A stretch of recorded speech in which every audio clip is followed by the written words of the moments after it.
All right, welcome. I am live today with Portport. Portport works on ZK stuff with Poseidon. Met Portport through Prop House, Poseidon, the ZK round, which has been real interesting. So we've been DMing, and I invited Portport to come on. He's also deep into the ZK space. He's a YouTuber. He's got like 100 times more subscribers than I do. So we might dig into all that kind of stuff. We'll get started in just a little bit. DM Porter. GM, it's great. Thanks for having me, Little Panda. Yeah, I don't know why I have so many subscribers. We could talk about it more, but I don't know. It all starts, with 1, 2, 10, and you keep going. But it's fun to be here. All right, man. Let's get into it here in just a second.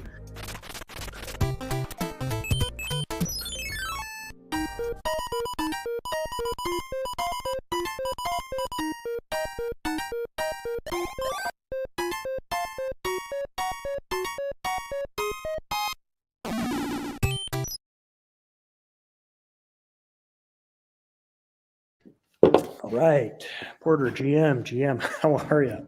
GM, I'm great. Sorry, I wasn't ready for the intro. That's awesome. Just like to have fun here. Little Panda show, just informal kind of chat. But yeah, I was really intrigued. You reached out to me. For kind of a couple things that we can kind of get into. But let's start with. Let's frame this up here. Had you heard of Nouns before this Prop House, or is a Prop House kind of your entry into Nouns? I had heard of it because I actually did some security work for some large NFT marketplaces. My background's all in cybersecurity, and so I keep up with NFTs in general, but I never really dived deep into Nouns until this private voting prop. Awesome. And want to make sure everyone can find you. This is you, right? At Portport255? Yes. Awesome. On Twitter, and then this YouTube channel here. Let's get into that later. So I would kind of love to, you're part of a team. And before I get into this, I always try to make this super clear. On this show, I do give financial advice. Most people don't. And my financial advice is don't buy any token whatsoever. Not a good idea, all going to zero. If you're in question about whether you should buy a token or not, my advice, don't buy a token. So we don't do any of that kind of selling here. But you are part of a team that's submitted and is participating, right? Oh, you're winning. Yeah, for the moment, just by a little bit. Yeah, it's us.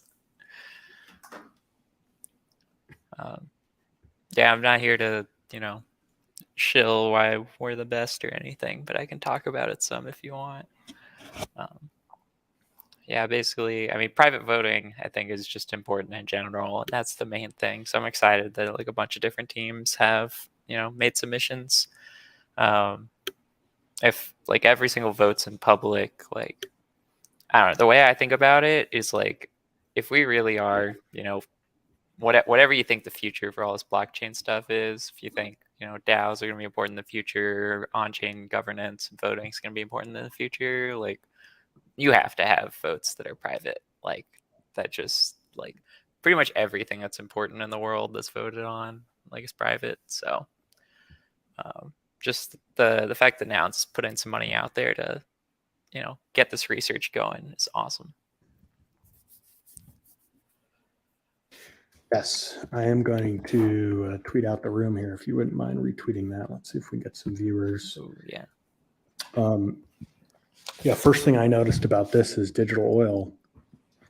Very prolific Nouner who's come on, who's been very, very active. I had him on the stream maybe last month. You guys came on. I think Shumo came on to the Little Nouns kind of weekly props space, pitching Poseidon. Had a really great, interesting conversation there. Yeah. So what I'm kind of most interested in is sort of what your experience has been like, kind of in the Nouns ecosystem. Like, what's been your experience so far? I mean, I am pretty new to all of this. So, for context, I joined Poseidon like 3 weeks ago. And so, pretty much my ETH Denver and meeting up with some nouns there was my first like big experience. I listened to some nouns talk on some panels. I met up with a few people, and yeah, it just kind of felt like half of my ETH Denver was just like talking to different nouns people and attending different nouns events. So that was like, yeah, it was really fun to just kind of deep dive on it. Um, I forgot the rest of your question. Yeah. So I was at ETH Denver too.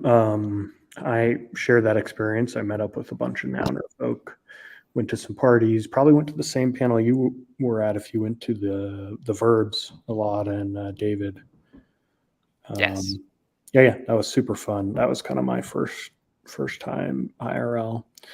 Um, yeah, to give you some kind of context of what I've been doing and building, I've been in Lil Nouns, but kind of the big thesis I'm on right now is how Nouns is sort of an IRL game, kind of like kind of like an MMORPG where teams get together and compete for votes, in these competitions, and then the rules are clear. Um, so I wonder what you think about all that, sort of the gamification. I mean, I like gamification in general. Like things are just more fun when they're games. uh, I I had a previous project that I helped out with where we tried to like gamify learning. Um, yeah, pretty much anything. Uh, I don't know. Yeah, I'd love to hear you go into more details because I'm interested.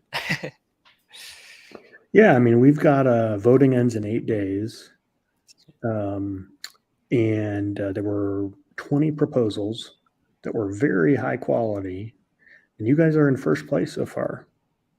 Yeah. So as I look at this, I mean, I see right here, I see Digital Oils Punk. It'd be cool if that was his unicorn, but whatevs. Um, and then I look at who's voted for you, and you've got 100 votes from Noun 12, who is sort of an epic kind of governor of the DAO. You got 10 votes from Noun 40, who is very much kind of a governance leader. POAP, huge leader. I mean, big time Nouner. You got a whole range of votes from a bunch of people. You guys are solidly out in first place. Yeah, and Aragon and Aztec are doing well too. Um, so, but yeah, our solution, I can just at a high level kind of walk through. We basically create sort of like a multi-signature of sort of people running the election, and everything's like ZK encrypted towards it. So we use Frost to generate the sort of keys that are split up among everyone, and then defrost to sort of undo that at the end. So that's how we came up with our name. So at the end, the only thing that gets revealed.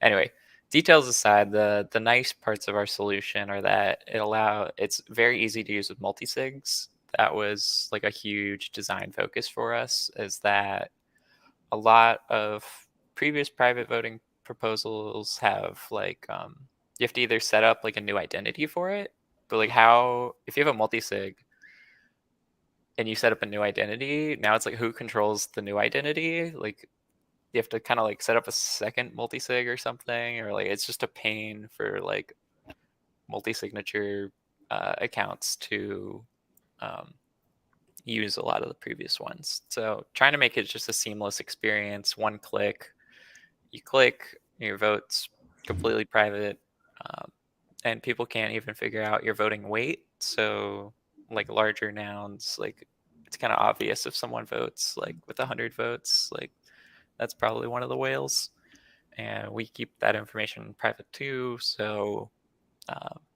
yeah, pretty much everything except the address. You will know from our solution that the address is public, so you know that this person did vote. You just don't know like how they voted. So yep, met all the requirements. This, I will say, this section here is really, really well done. Thank you. Whoever wrote this, did you write this or someone else on the team? No, someone else in the team. But yeah, it's very clear to read. Super nice. And now that I've seen that, I'm like, we should do that for like pretty much everything. Just link directly to the relevant part of the docs or part of the code. You can fact check any of our claims. Can I ask you a little bit more about this? So there's going to be a at the end of your solution.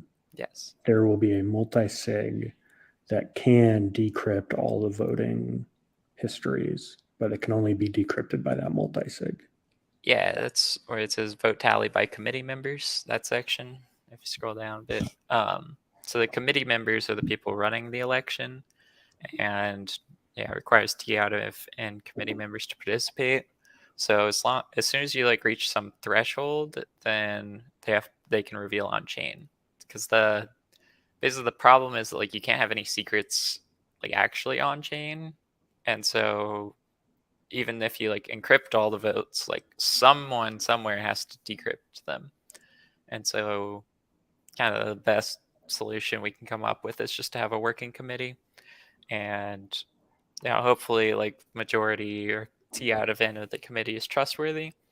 The only power that the committee has is to reveal the total of the vote thanks to zero knowledge proofs.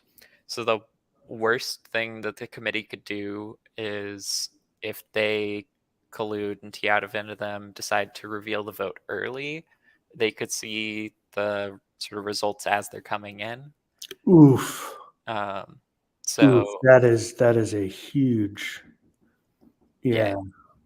Just the total results, but you can kind of piece back together who did what. So it's important that the committee members don't reveal early. They have to wait until the election's over, and then you just reveal the total once.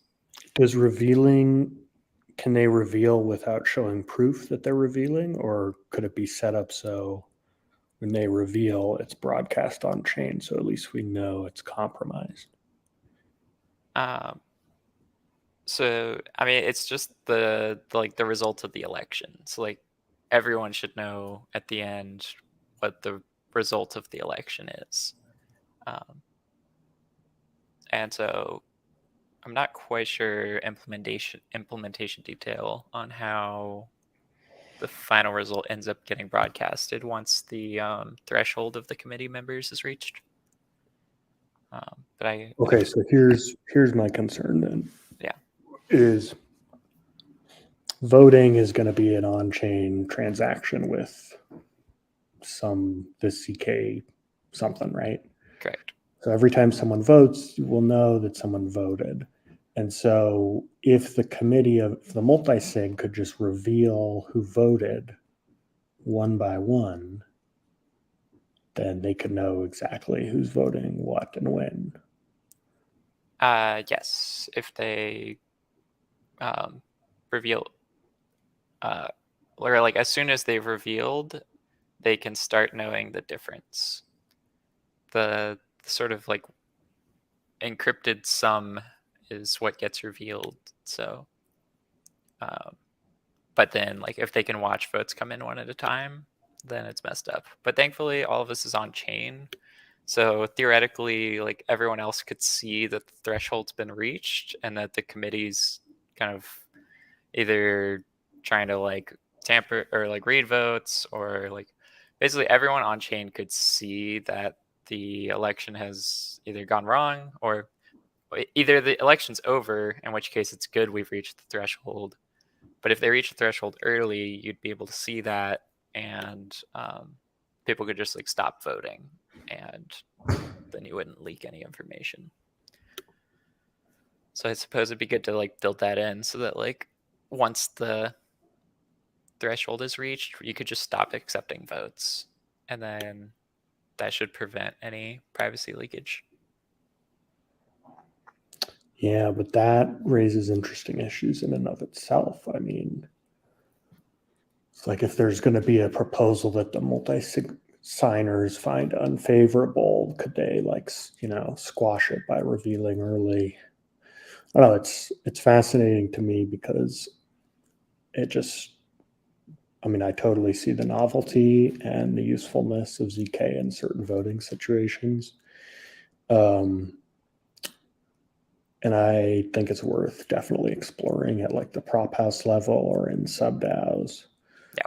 I'm like super paranoid about messing with the on-chain governor because I just think there can be a lot of attacks and shenanigans that are inevitably going to come up.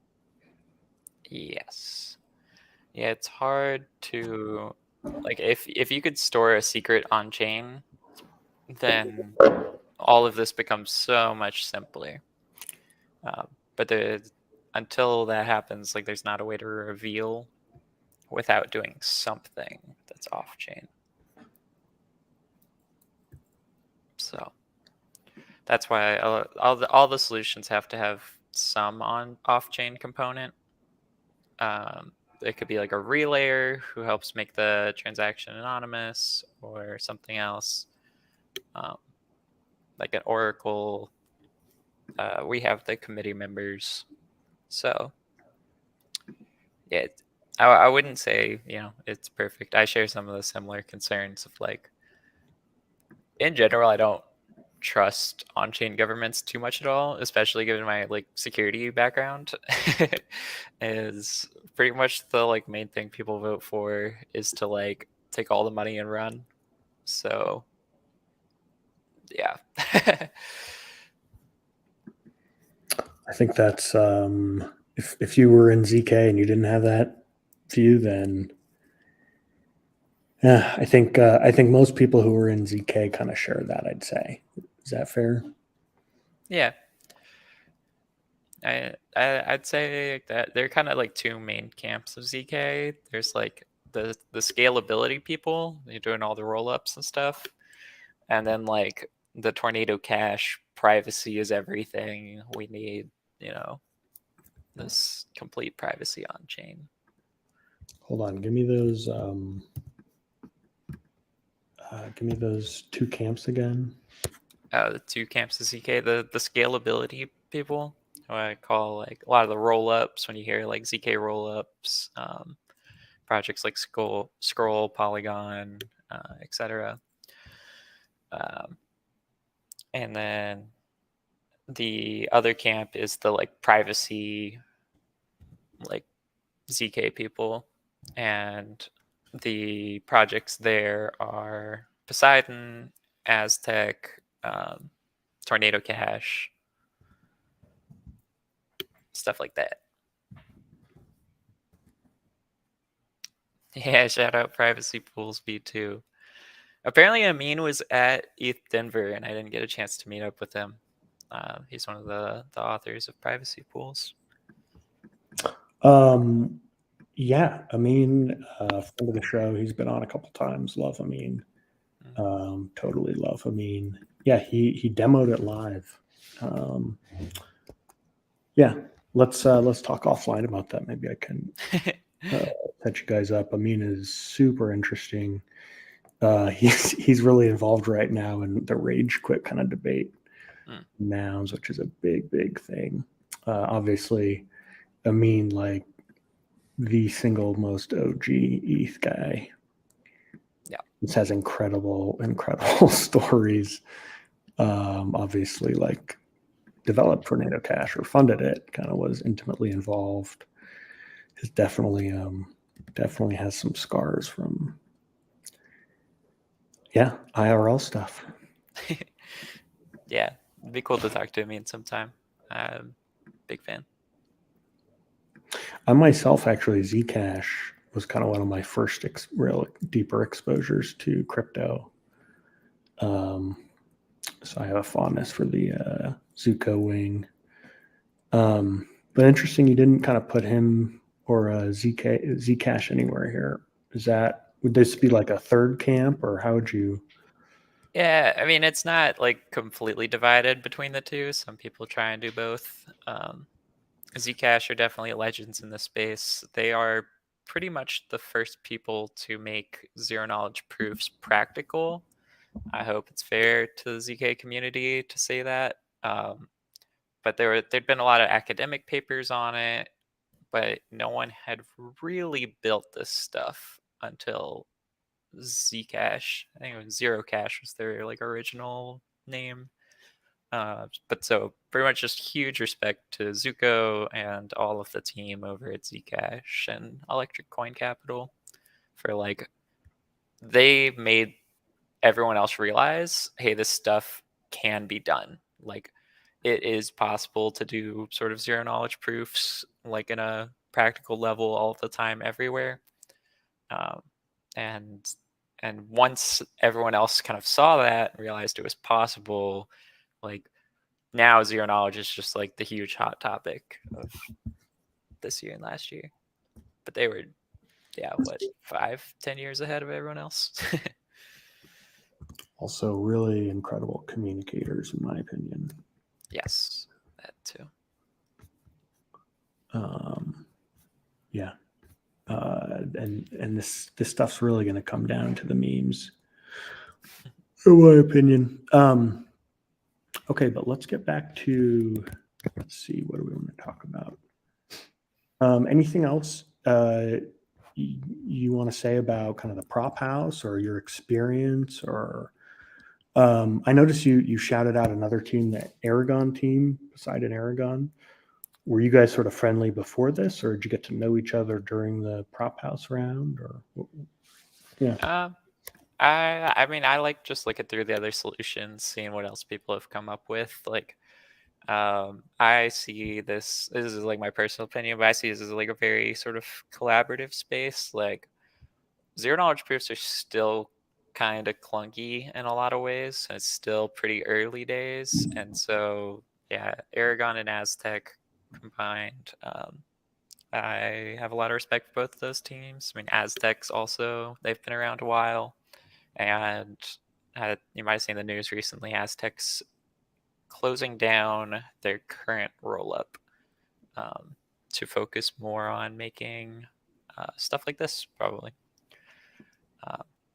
But so I actually, I met up with Aztec at ETH Denver, talked to them for a while. I got one of their hats, and then I come back home and check Twitter, and Aztec's like, yeah, we're shutting down our roll-up. I was like, what happened? Oh no. man, is that the one that you could do like 5 ETH at a time? I mean, that were pretty much the only, like, they call it ZK roll up, like the only roll up that was actually just completely private. And they built the Noir programming language, and they're still going to focus a lot on Noir. Apparently, they are going to build a different L2. I think, and this is starting to be me speculating. Yeah, there's the article. But my speculation is that so their first roll up has just some sort of like technical debt, and they realized they could kind of like redesign something from scratch that's a little bit better. Because yeah, Q is Aztec building an L1. No, we're utilizing the same roll-up technology used in Aztec Connect for a new encrypted L2 powered by Noir. So interesting, like pretty huge announcement in the ZK space. Yeah, I really respect who's their growth guy at Aztec. Tweets a lot, appears on podcasts. I was just DMing him on Twitter. John Woo, right? Yes. Super nice guy. It'll be interesting to see how this goes. It is sort of interesting how there are just all these different proprietary technologies like Noir and a couple others that are being built. It's sort of like, I don't know. I don't really understand it quite enough. But yeah, you've read their prop and you're kind of supportive of it generally. You know the team. What do you like about the way they've done this? I mean, I probably can't speak too well to the exact details of theirs, but they do have the relay, which allows you to keep like the actual voter address private. But basically, the relay as a service is a third party that submits the votes, and because of the zero knowledge proofs, they should be all private. But now you are, um, I guess they say it's opt-in for nouns voters and not mandatory. So you could just vote directly on chain if you want. But then I guess you have the same thing that Poseidon has, where you can tell whether someone's voted. So not really too many ways around that. You either have to, vote yourself or trust someone else to do it. So, but yeah, I'm just excited for so many people to be like really building in ZK right now. There's, yeah, we changed our logo. This is our big focus right now. Yeah, Poseidon. We have a couple things going on, but the focus for the short term is on private voting, helping out nouns. We have some like private game things going on too, like ZK Shuffle. Some of we've assisted with a project called ZK Hold'em that's going to do on-chain poker. If you want to like shuffle a deck of cards on chain, you want to do that privately, but then like reveal it later. So you ended up pretty much needing, yeah, there it is, some fancy cryptography for on-chain poker to work. But I think it'll be fun. I think degens are gonna love it.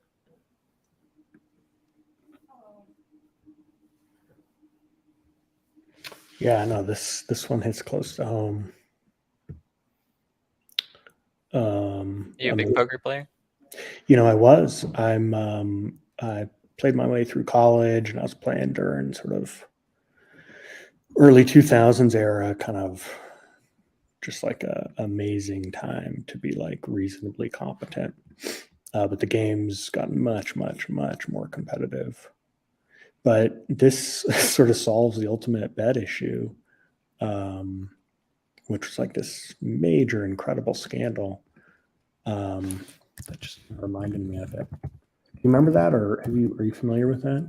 I'm not familiar. What is it? So let me see if I can find it. So there was a site, Ultimate Bet, which was like one of the top sites at the time. Phil Hellmuth endorsed it. Wow. Big site, had huge games, huge like heads up no limit games. And what happened is the owners of the program, the people who owned Ultimate Bet, had given themselves, allegedly, I think it was this guy, he gave himself like a god mode where he could see his opponent's hole cards. Whoa. And then he literally like scammed them for tens of millions of dollars. Jeez. Hypothetically, I should say, it's all allegedly. You can check out the yeah. But yeah, and what was so interesting to me, I think they tried to basically cover it up, and their general counsel was this dude at the time who ended up going to work for FTX and was something like, involved in the compliance department at FTX. That was a red flag. Yeah.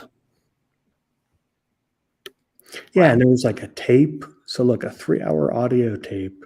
This dude admitted to stealing up to $18 million by literally just like cheating players, like wow. straight up defrauding them. That's crazy. Yeah.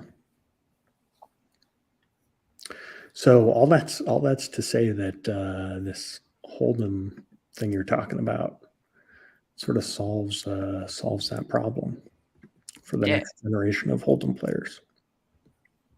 yeah, it should be cool to have just like provable, you know, provably correct private poker on chain. Kind of surprised like that it hasn't existed sooner. Just seems like there'd be a lot of interest for something like that. So Yeah. Well, I think it really is early days still with CK. true. Yeah, it Mm. amazes me that, some people were in ZK like 5 or 10 years ago. I mean, I got into it like 2 years ago, which I guess makes me, relative to people getting into it now, pretty knowledgeable, I guess. But I don't know. Yeah. There's always people who are earlier than you were. Facts. Yeah. Yeah. Cool. Can we talk about your YouTube channel? Hell yeah, nice.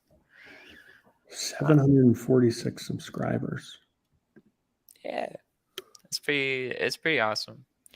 I really like, one big thing with social media is that I think it's easy for a lot of people to get caught up in the numbers. Like the first thing I want to say is like I really do try and imagine like 746 people like listening to my YouTube videos. Like that's a lot of people. If that was a live audience, there'd just be like a full stadium and stuff. Like um and so yeah, really appreciate everyone who like takes time out of their lives and decides that, like something that's worthwhile to do is to watch my videos. Like it means a lot. Yeah. I But also click over here to live, and you're doing like very similar to me. You're like sharing your screen, kind of doing these longer things. Did you have any experience before this, or was this like your first live stream, the CK class? that was first live stream ever. So this is a good story actually. I Building your online business? jeez. Um Sorry. yeah, I was fine. No, you're good. First so I was into zero knowledge. I had some friends asking me, "Can you teach us zero knowledge?" And I was like, "All right, like I might as well put a class together. And then if I'm gonna put a class together, I might as well like tweet it out." So like before I've really prepared anything or like even know how to stream, I just tweet like, there's my face. Um, I tweet, yeah, if you want to learn zero knowledge proofs, like, I'll do this class for free on YouTube. Like anyone who wants can join. And then that tweet got like 2,000 likes or something, and I was like, oh my gosh, like everyone wants this now, and I'm like not prepared. I don't even know how to stream. So yeah, you could see at the beginning like I didn't know how to like share my screen properly, a bunch of other stuff. But I think the class is pretty great. So I ended up doing 6 YouTube streams. It's a complete introduction to zero knowledge proofs, and it was really fun to do. So it kind of walks you through, like the first class is like a little bit of an overview, then I cover some of the main companies. Groth 16 video is like the main ZK snark that like a lot of different projects use if you really want to see math details. Like I went on the Tornado Cash white paper, that was fun. Then talking some about programming. So just a little bit of everything to kind of like help people kind of get their feet wet and like understand this field a little bit better, because I think zero knowledge proofs can be kind of like intimidating to beginners, especially if you're like not a cryptographer, not as much of a math background. Just feels scary, but there's still like a bunch of cool stuff, and it's actually not that complicated. We're just not very good at like explaining it or teaching it yet. That's my take. Yeah. But yeah, planning some more YouTube videos very soon. I yeah, I'm just kind of interested in like where is the space going, sort of like who's working on what, like what are the interesting ideas for the future. and so I kind of want to do like a rundown on like each of the top projects. So we'll see how it goes. But yeah, after the class, I was just tired of streaming for a little bit, so took a little break through the new year. I had some other life things going on, but ready to get back into it. So it's kind of like, so you prepared the slide deck here. Mm-hmm. How long would you say you spent preparing and producing this one stream here? Yeah, so the production quality was pretty low for some of the first ones because I did never streamed before. Like I didn't go live correctly. Like I didn't get the right link to people. But so 1 hour video, most of my time is preparing the technical content because that's what I like to focus on. And so I probably spent, I'd say 6 to 8 hours on like just outlining technical content, and then like 1 or 2 hours on the slides, and then pretty much like my first time talking through it is live. This is something I learned from TikTok, but pretty much if I spend forever trying to like make the perfect video, I just end up not making any videos. And so it's better to just get it out there. So whatever I can do to quickly create is good. So that's why I spend a long time thinking of like what's the good content, like what's a good video to make, and then I just kind of rush through actually making it. Yeah. I noticed you get a lot of great, genuine engagement from, like high value people. Yeah, there's some really Yeah. awesome people who attended. I did run it as like a live class, and it was a live stream, so I encourage people to like join at this time. I'll answer your questions during the stream. And so, yeah, it was a pretty successful class, I would say. It was really fun. Yeah. And then one surprising thing is there are a decent number of people actually, even from like what you would consider like a ZK project, who take my class, because it'll be like the recruiter or like the marketing person who's like not the cryptographer on their team and just needs like a simple introduction. A lot of people like still watch the class. I still get like a subscriber every day or two. It's pretty nice. Because I think the like existing introductions to ZK are, there's like a Stanford Berkeley professors who make these like very academic detailed like lectures, and I don't know if you're like just like a crypto degen and you just kind of want to like get an idea for the space. I think the academic lectures are probably just not the best introduction for you. You want something that's a little more like quick and fast. And so that's really what I aimed for in my class is like, let's get the intuition right. Let's get like the high level ideas right. I probably get some low level details wrong because I'm like kind of zooming through the class and like trying to simplify things as much as possible. But the vibe I was going for is like just for like a general audience, make it comprehensible. Yeah. That makes a lot of sense. So what made you want to start getting on YouTube, having these chats?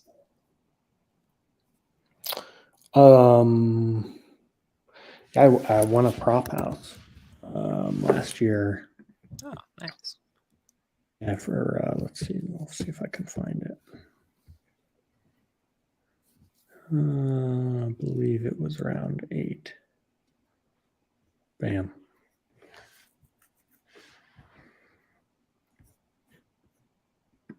Wow.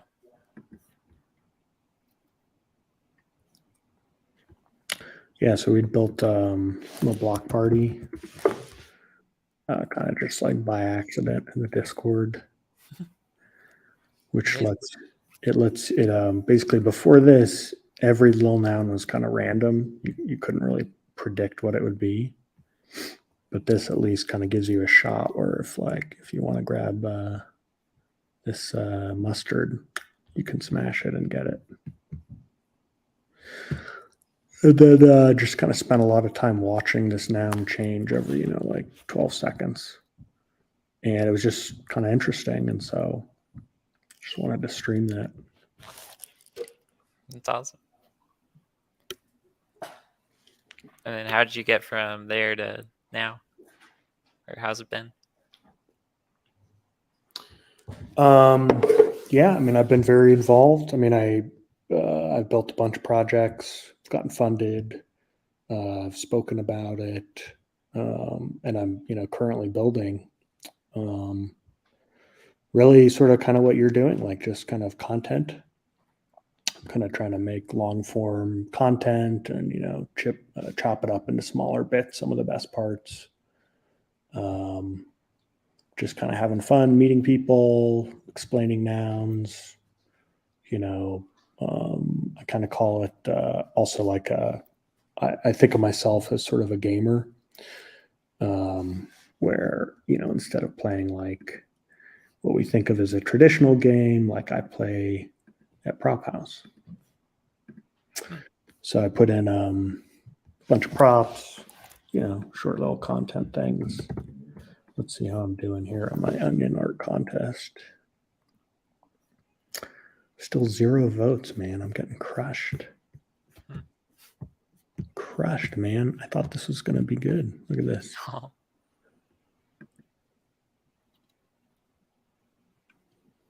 Or the onion art contest on Prop House. These are my 5 favorite onion nouns. We got the hoodie at number 1. Number 2's got the anvil accessory. 3, I love how this accessory kind of blends in that last purple bar. Moonbeam and green, awesome.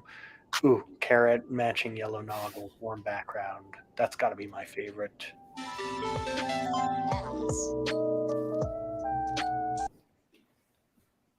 Yeah, it's awesome. Yeah. I did like the carrot. Yeah. Yeah.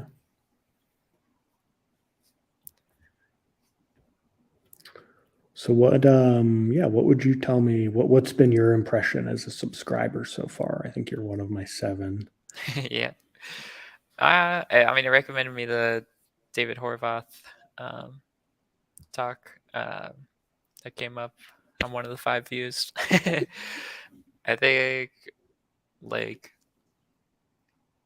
I mean, in general, or specific. I'm trying to decide which angle to take with this, but I don't know. I don't even feel that qualified to give advice on anything. Oh, sorry, I just bumped my mic. But the main thing I did was I had a very specific target audience in mind, and I feel like that advice sounds really fuzzy and wishy-washy to some people, and they're like, that doesn't help me at all. But I knew it was I'm looking for people in Web3 who are interested in ZK but don't have a math background and are kind of scared off by all the other intimidated videos that are out there. So what I'm gonna do is just make sure that my content is very digestible for that type of person. I think when you're new to content creating, a lot of people will say before they even start, I want everyone to watch it. It's kind of if you kind of design for everyone, you're kind of also not designing for anyone. If you have a target audience, it's better for them, and then it ends up helping you more too, because those people will be like, oh, this is perfect. This is exactly sort of what I was looking for. So yeah, just as much as possible, think about the real world people that you are trying to help, that you're trying to talk to, that are going to take time out of their busy days to watch your videos and listen to you. Yeah. And then of course the best answer to all of that is like things that you yourself would want to watch or see. Like one of the reasons I think I did well is because I was like, this is going to be the learning resource that I wish I had had. Like it was a problem that I faced and I had to overcome the hard way. So I was trying to make like it more simple for people. But yeah, pretty much if you make content that you think is interesting, other people are going to think it's interesting too. That's the easiest rule of thumb is, yeah, if you would spend, because if you don't even like want to watch your own video, then like other people probably won't either. So, I mean, all of that sounds really silly, but I think like that's kind of all you need to go a long way.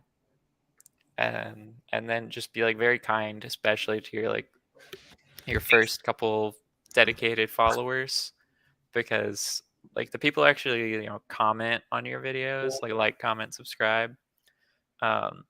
Those people are like the real fans, and you'll get a bunch of views from people who like you'll never know their name, they'll never thumbs up anything, they'll watch every video, but like the people who do interact, it's always nice, especially like you know like we're not too big, we can still like respond to every comment, talk to every person who takes time out of their day to interact with us. That's kind of the main thing. Yeah. Never like blame the algorithm. Like the algorithm's just other people and whether they like stuff. It can also help like if you do want to mimic the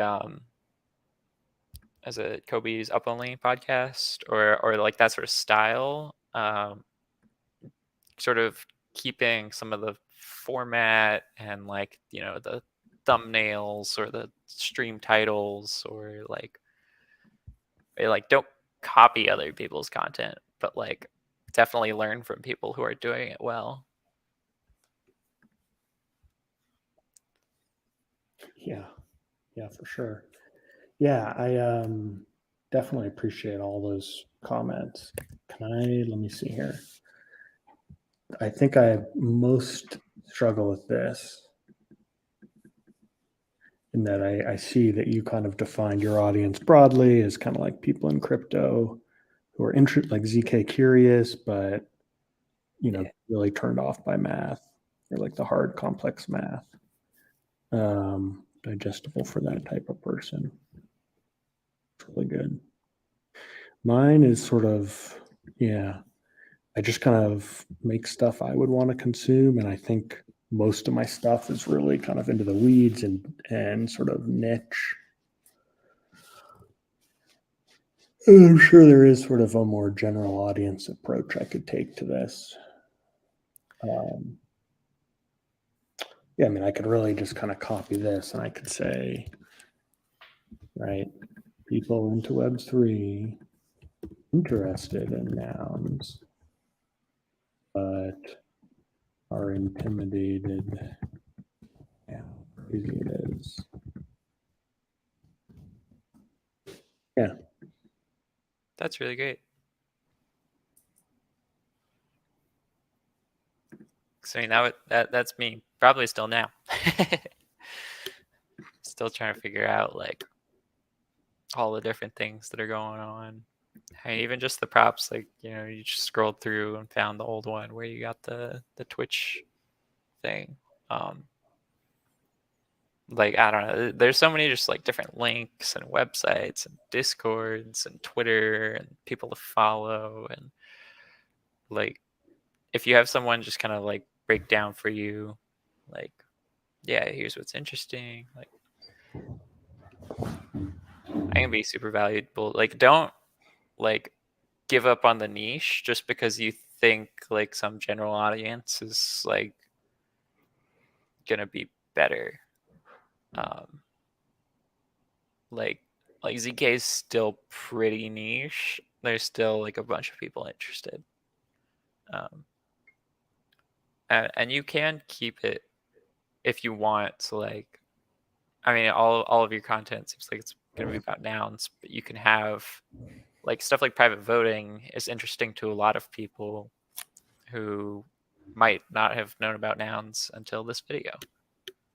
So there are sort of lots of ways to sort of like tangentially reach other groups that will also be interested and hit more people that way.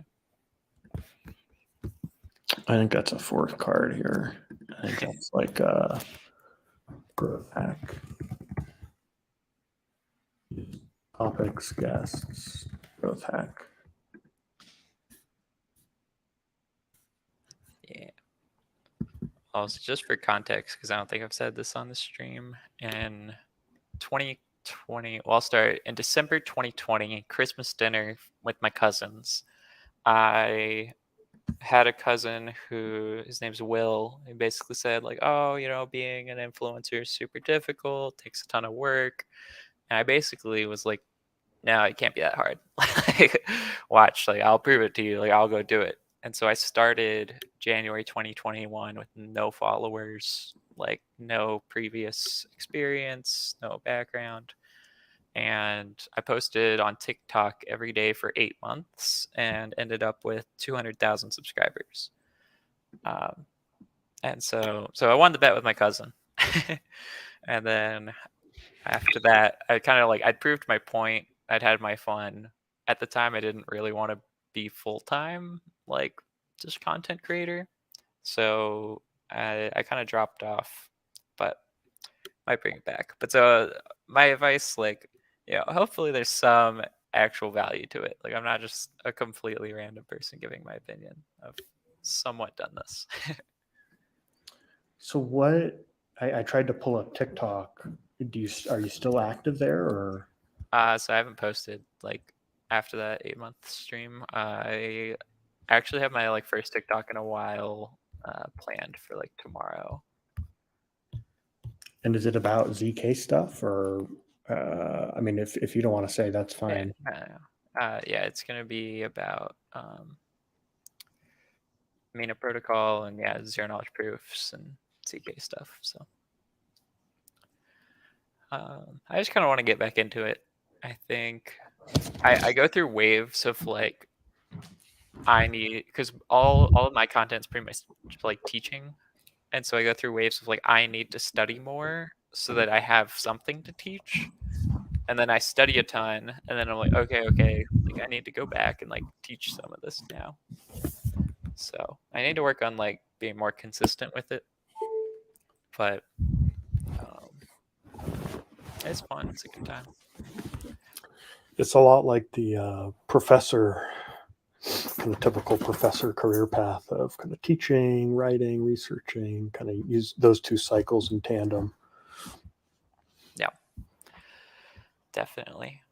It is a lot of work. That is one thing. Like, on a bet with my cousin, it's more work than you'd anticipate. I mean, you know this from, you know, doing these streams and Twitch and stuff. It's like even just coming up with like a topic each day, like it's kind of, I don't know, I have a math background, so very much like usually I'm given the problem and I just like follow the steps and I solve it. But the like content creation is much more creative.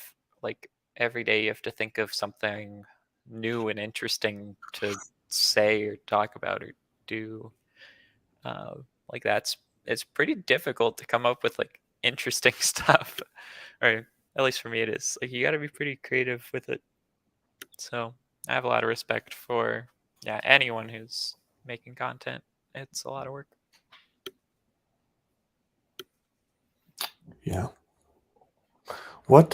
So you're an early subscriber. You're one of the 7. You saw me from this David Horvath thing. Mm-hmm. What kind of content would keep you as an interested subscriber, if any? Yeah. I mean, definitely just like making nouns things digestible is always good. I mean, I've dug deep into the private voting prop, but I know there's like a whole world out there of stuff that I just don't know about. And like, Nouns is one of the leaders of the space. Like that's kind of something, because I didn't know much about them before 8th Denver. It's something I learned at 8th Denver. It's like there's so much going on here, and it's kind of too bad actually that I hadn't heard more about it before. And so yeah, just highlighting all the cool things Nouns is doing. Like I will keep up with that. It's so much easier for me as just like a random person to be like, all right, I'm just gonna follow Lil Panda. I'm just gonna watch all the Lil Panda videos, as opposed to like I gotta go on Twitter, I gotta go like on Prop House, I gotta go on Discord, like I gotta follow all these different people, I gotta like make sure I don't miss anything, keep up with these different things. Like it's so much simpler as like an audience member to just be like, all right, I'm just gonna follow Lil Panda and like hope that he breaks down all the good stuff, and I'll just find it there on his channel. Dude, that's really well said.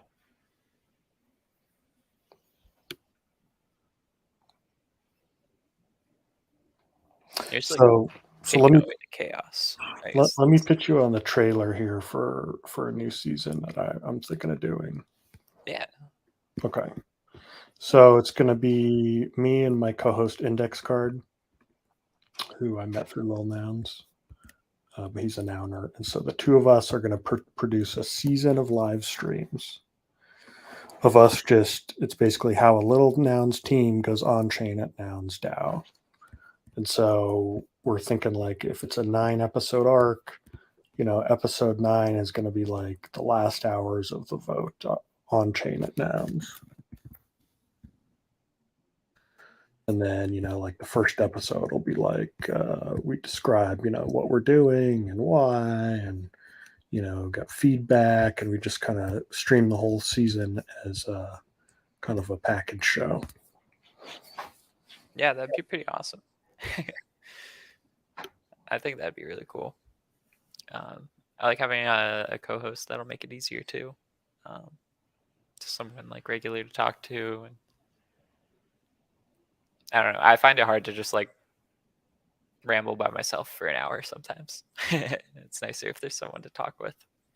But it seems great. So when's it coming out?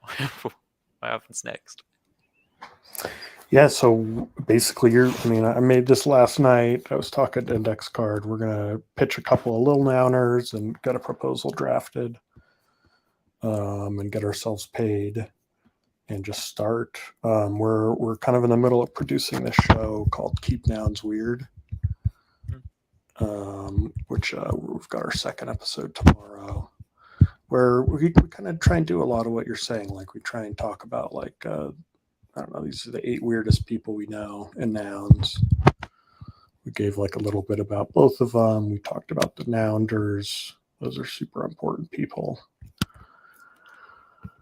Yeah, it's great. I don't know any of that, so I would watch. Yeah, and we just kind of jam and do fun Figma stuff. He's an interesting dude. He actually, this Index Card noun, he designed the art for it last year, and then he got paid like 15 ETH for it. Yeah, and he didn't ask for it. Like someone went on chain and vote got passed and he got paid. And then he spent all his money on buying the first Index Card noun, which I give him shit about all the time for. This is noun 487, and the shirt is gunk. So he spent like all this money on his prize creation, and it comes out gunk with a zombie stain accessory. But here he is. Yeah, I wasn't gonna want to say anything, but yeah, it looks like gunk. The Index Card looks awesome though. That's really cool. Yeah. So yeah, we're filming an episode of that tomorrow. I kind of want to get on chain soon at Lil Nouns. I've done a ton of work at Little Nouns, and so I feel like people know who I am, they know what I do. You never really know going on chain. One of my big things that I actually got to figure out how to memify this is that the DAO just changes constantly. And so like I went on chain for the first time here at Prop 54. Really was feeling confident, but it was my first time on chain and I got smashed. So learned a ton from there. Went back on chain for 64, which did really well. Got funded. But that was like 50 votes ago. We're at 111. So it's just like it's a completely different DAO. And yeah, that's the thing about Nouns is like it's constantly changing all the time, block to block. Yeah, so you can make a lot of good videos then. Yeah, hope so. Yeah, cool, man. Is there anything, any other tangents you want to explore, or I don't know what your timing constraints are? I've really appreciated having you on. It's been a really, really interesting conversation for me. Yeah, no, it's been great. Yeah, talking to you, Little Panda. I've had fun. Thanks for letting me ramble about all the different things and all the unsolicited social media creation advice. Absolutely. I'm happy to be one of your subscribers going forward. Awesome. And me, you as well. Port, let's make sure we get your Twitter handle right. Or what is the best account for people to follow? Pretty much everything now. I unified it, so it's all at Port or at PortPort255. So very cool. That's it. Thanks. Very cool. All right. Thanks for coming on, man. We'll talk to you later.